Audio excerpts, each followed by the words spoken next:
Y ahora hablamos de un evento que se va a realizar el próximo sábado, que tiene que ver con las víctimas de COVID-19, esta pandemia que azotó al mundo entero, que también impactó en nuestro país y que generó un montón de víctimas, de las personas que fallecieron y también los familiares que quedaron.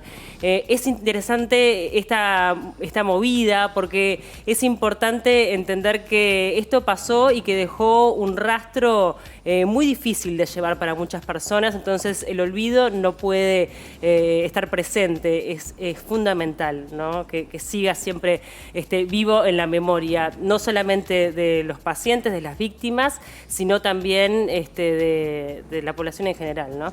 Estamos con Agustín Menéndez, presidente de la Alianza de Pacientes del Uruguay, y también con Silvina Quintana. Silvina Quintana es la organizadora de este homenaje. Gracias a los dos por acompañarnos. Un gusto, muchas gracias por recibirnos. Bueno, gracias. Primero comentame un poco cómo es que nace esta iniciativa de realizar este homenaje. Bien, te cuento. Particularmente en mi caso, mis dos padres tuvieron COVID, mi mamá estuvo muy grave, mi papá falleció a causa de esta enfermedad y nada, en función de eso, parte de mi proceso terapéutico y el acompañamiento de determinados familiares y amigos que tuve que eran personal de la salud, que me fueron como acompañando, me hicieron ver que hacía falta información de cuando las personas estaban internadas, porque mucho se sabía de cómo prevenir el virus, del lavado de manos, del barbijo, del distanciamiento social, pero qué pasaba una vez que una persona se enfermaba, cómo transitarlo, qué medidas tomar cuando una persona estaba internada, qué sucedía cuando estaba en CTI, cuando estaba intubado, como las etapas dentro de la internación, y en función de eso me contacté con Alfredo Toledo, que pertenece a la Asociación de Pacientes COVID del Uruguay. Le comenté que iba a hacer una página, más que nada para no trabajar en duplicado, y en función de ahí quedé en contacto siempre con la Alianza de Pacientes. Y nada, luego de ahí, en un momento que hicimos en familia la despedida de mi padre, mucho tiempo después volví a hablar con Alfredo porque me di cuenta que hacía falta una despedida, y vi en mis familiares, en mi tío, en amigos de mi padre, lo que significó ese momento. Entonces me di cuenta que como sociedad no habíamos hecho una despedida a todas esas a todas las personas que se fueron, y un poco como hablábamos recién atrás de cámaras, es un ritual súper importante, y es homenajear a esas vidas que ya no están, y también poder darle un espacio a las personas que sufrieron un duelo por COVID, que no es un duelo normal, tiene peculiaridades que no lo tiene cualquier otro tipo de duelo. Entonces, nada, allí empezamos a contactarnos junto con la asociación y la alianza, con distintas personas. Nos pudimos contactar con Fernando Vilar, que él va a ser el presentador. Bueno, Agustín Menéndez va a decir unas palabras. Van a haber algunos testimonios, tanto de familiares como personal de la salud, como personas que cursaron la enfermedad de manera crítica. Después va a estar Alejandro de Barbieri, el psicólogo, más que nada para darnos pautas de cómo seguir, porque la vida sigue en realidad. Si bien lo que nos tocó es súper difícil de enfrentar, necesitamos pautas de entender que lo que nos tocó y hay que seguir adelante. Y luego va a estar la murga Saltantes con Patentes, porque ellos este año hicieron una retirada muy linda, que era la despedida, las no despedidas. Nos parecía súper simbólico que pudieran cerrar ellos. Y luego también vamos a tener allí en el Parque Roosevelt, va a haber una escultura que quede allí con una placa en memoria de las víctimas de COVID, porque cuando hablamos de víctimas lo queremos hacer más amplio de los fallecidos, porque yo no tuve COVID, pero sí me siento una víctima de COVID por todo lo que me tocó vivir. Personas que sobrevivieron, pero siguen con secuelas graves. Entonces, la palabra que queremos utilizar en este caso es víctimas. Y bueno, la Asociación de Paisajistas del Uruguay nos donó un lapacho blanco, que va a ser el primer tipo de árbol. Es un árbol muy raro que no existe en Uruguay, va a ser el primero que esté allí, al lado de la obra que le hicieron Gabriela Ruibal y Ángel Dardo Caballero, que es un artista plástico. para que esté allí en homenaje como un recordatorio permanente que si bien ahora estamos saliendo adelante gracias a la ciencia y el comportamiento de la sociedad, pero que la pandemia existió, que esas víctimas existieron y todavía existimos. Y a su vez, algo que se nos ocurrió también allí hablando con la Asociación de Paisajistas del Uruguay y con la gente del Parque Roosevelt, vamos a poner o intentar poner 7.000 lazos blancos, uno por cada árbol.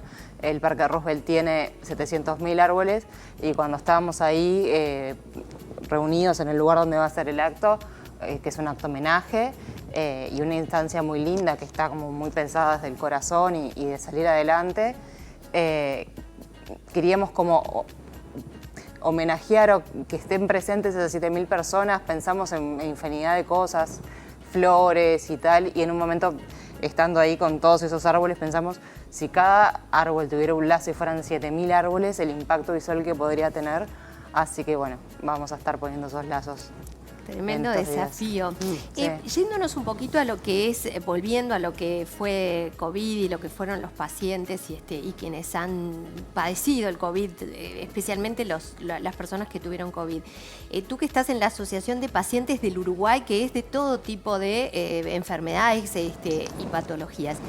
¿Cuáles son las coincidencias que tienen con el resto de enfermedades y cuáles son aquellas cosas distintas que ustedes pueden ver que han vivido los pacientes y también las familias que han padecido COVID?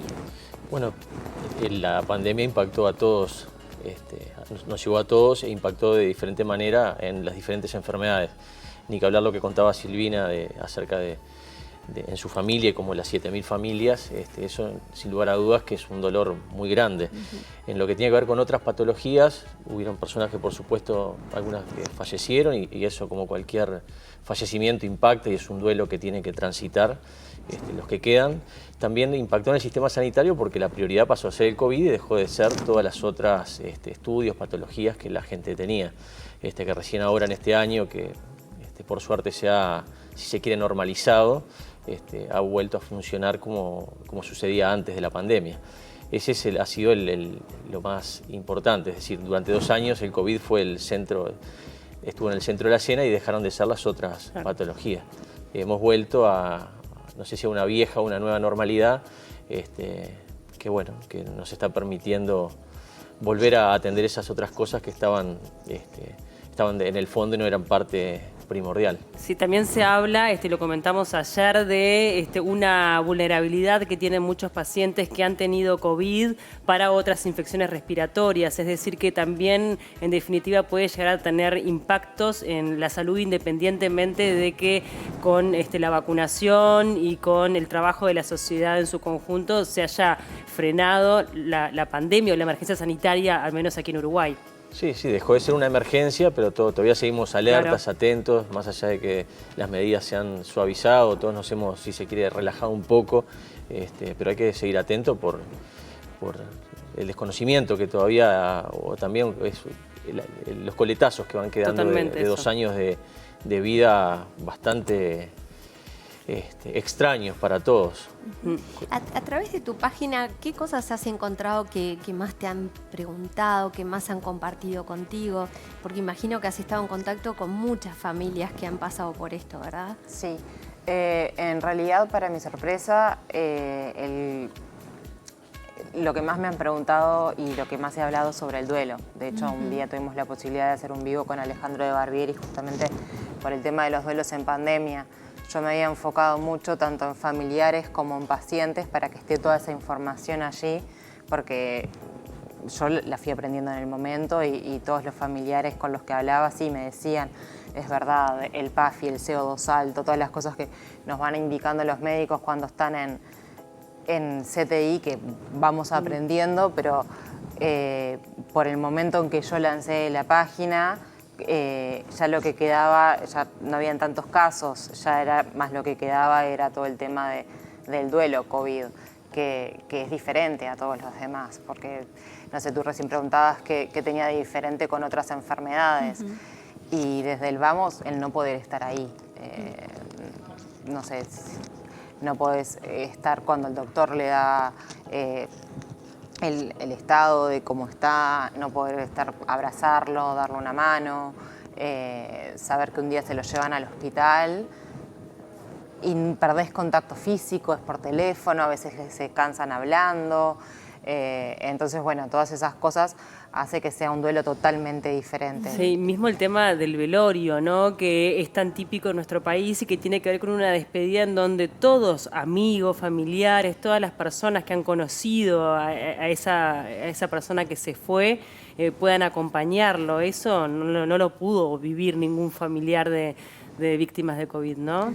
Exacto, sí, más que nada en la ola del año pasado. En mi caso fue uno de esos.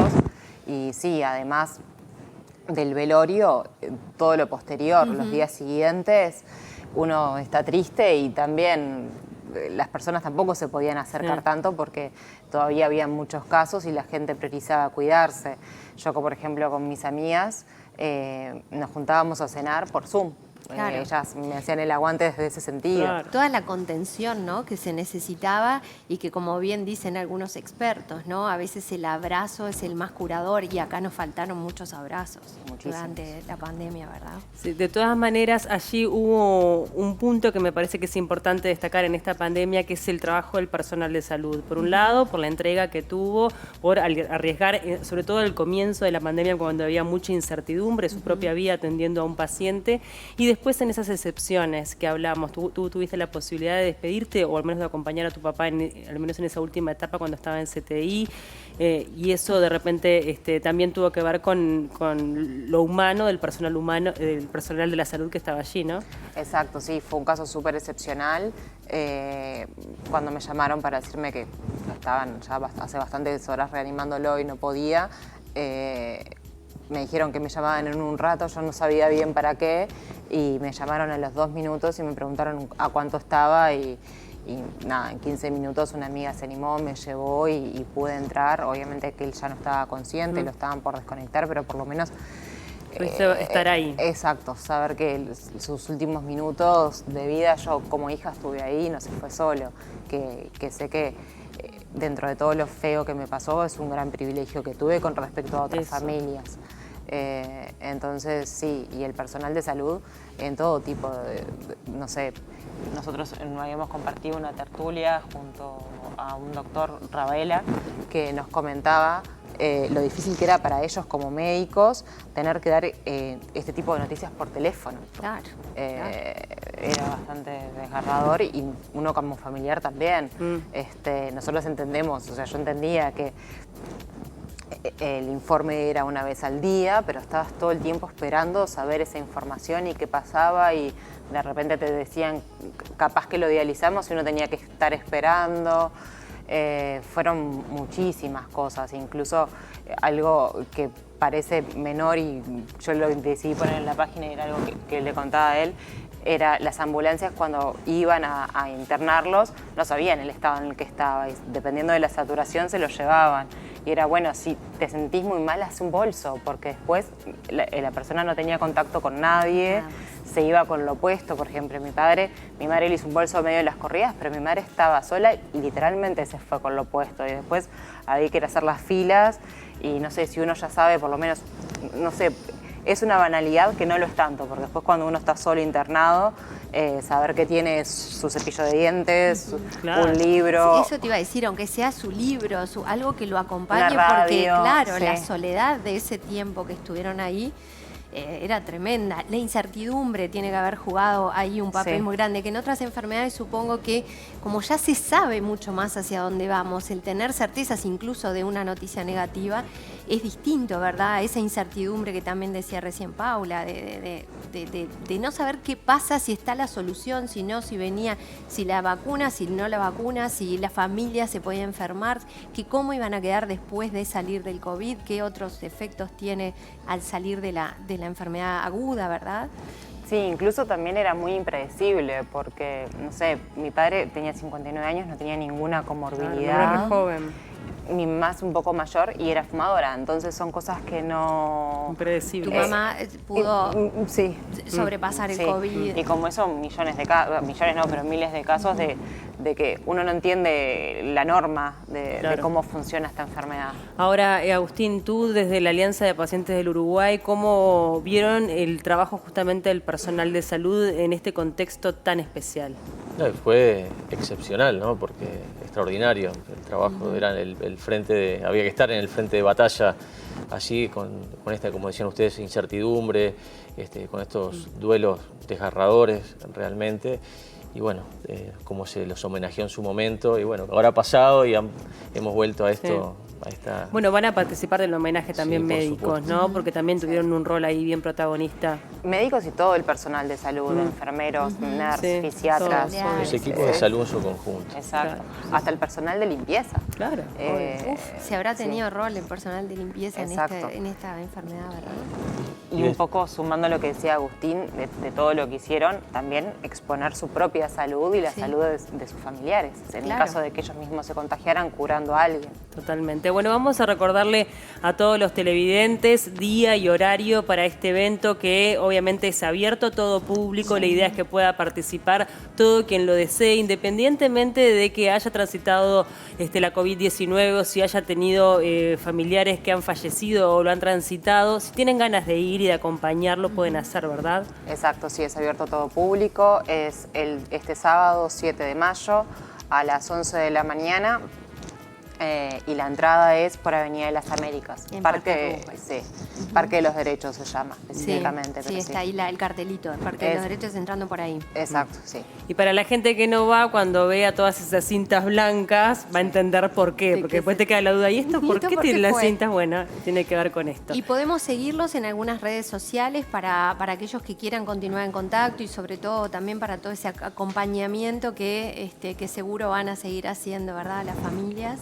Sí, las redes sociales de la Alianza, Alianza Pacientes Uruguay, en Facebook, Instagram, LinkedIn y bueno, y también en Twitter estamos pacientesUy, @pacientesUy. Bien. Y bueno, está Y Pescando Ayuda. Y Pescando Pescando Ayuda, Ayuda. que ahí es donde vos... Bien. Y la haces Asociación todo. de Pacientes COVID Sí. también. También. Ahí está. Bien, Perfecto. Agustín, Silvina, muchísimas gracias a los dos por acompañarnos. Fue un gusto recibirlos y quedan todos invitados. Muchas Muchas gracias a gracias. ustedes. Gracias por su tiempo.